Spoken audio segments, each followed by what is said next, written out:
अस्सलाम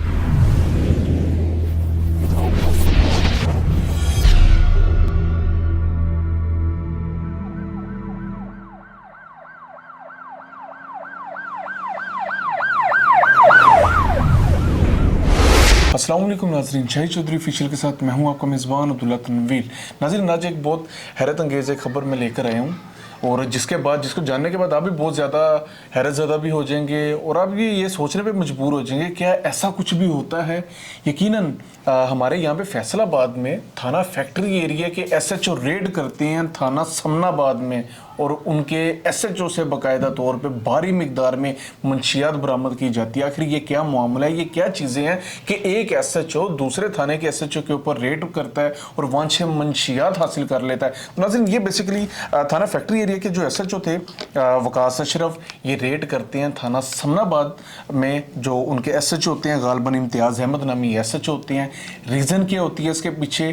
थाना समनाबाद के जो हेड कांस्टेबल होते हैं मोहम्मद आसिफ नामी, ये ना वहाँ के जो सर्कल के डीएसपी होते हैं उनको शिकायत करते हैं, उनको इत्तला देते हैं कि थाना समनाबाद के जो एसएचओ है ना, इन्होंने तकरीबन 8 या 9 तारीख को ना 8 या 9 मार्च को इन्होंने 2 मुल्जिमान पकड़े हैं जिनसे भारी मिकदार में मंशियात बरामद हुई है और इन्होंने अपने ज़ाती मुफाद के लिए यानी कि लेन देन के करके इन्होंने उन मुल्जिमान को उन्होंने छोड़ दिया है और जो उनके कब्जे से जो मंशियात थी वो सारी ले ली है और अपने पास रखी हुई है।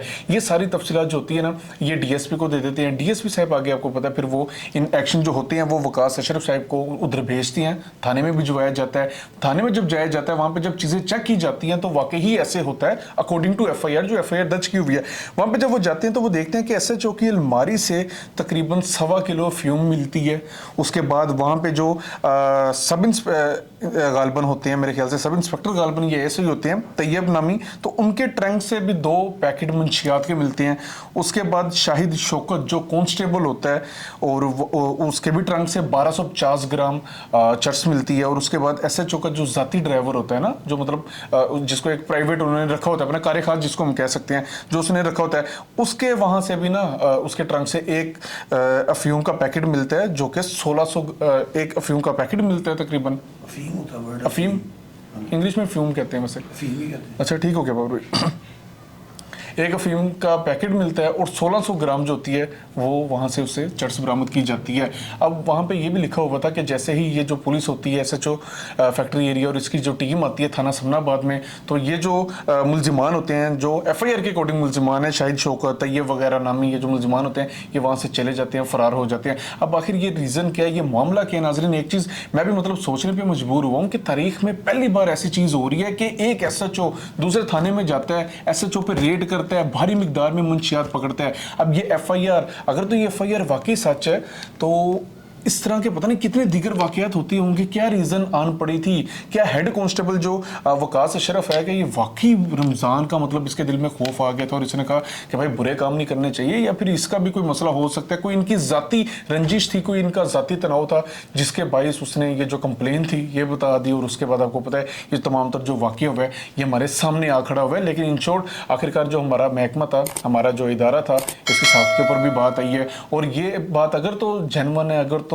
हकीकत में मुबनी है, तो इसके खिलाफ लाजमी तौर पे एक्शन लिया जाना चाहिए कि इस तरह के वाक़यात क्यों हो रहे हैं। और अगर ये कि कॉज ऑफ डिग्निटी इस चीज़ को किया गया है, इस चीज़ को इस वजह से रखा गया कि भाई मतलब मेरे साथ ये लोग सिंसियर नहीं थे, मेरे साथ इन्होंने काम नहीं किया, तो हेड कांस्टेबल साहब ने जाके वो डीएसपी को इत्तला कर दी और सारी वो बात बता दी और मन घड़क बात बता दी। अगर ये चीज़ ऐसी है तो उसके खिलाफ भी एक्शन लिया जाना चाहिए, ज़ाहिर सी बात है। आज जाके हमारे पुलिस की साख्त के ऊपर बात आई, हमारे पुलिस के महकमे के ऊपर बात आई और बड़ी हैरानकुन चीज़ थी कि एक थाने में से इतनी वाफर मिकदार में मंशियात बरामद कर ली गई है।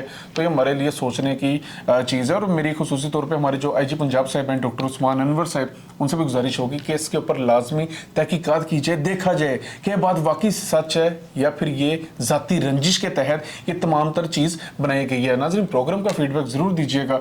इसी के साथ अपने मेज़बान अब्दुल्ला तनवीर को इजाज़त दीजिए। अल्लाह निगहबान।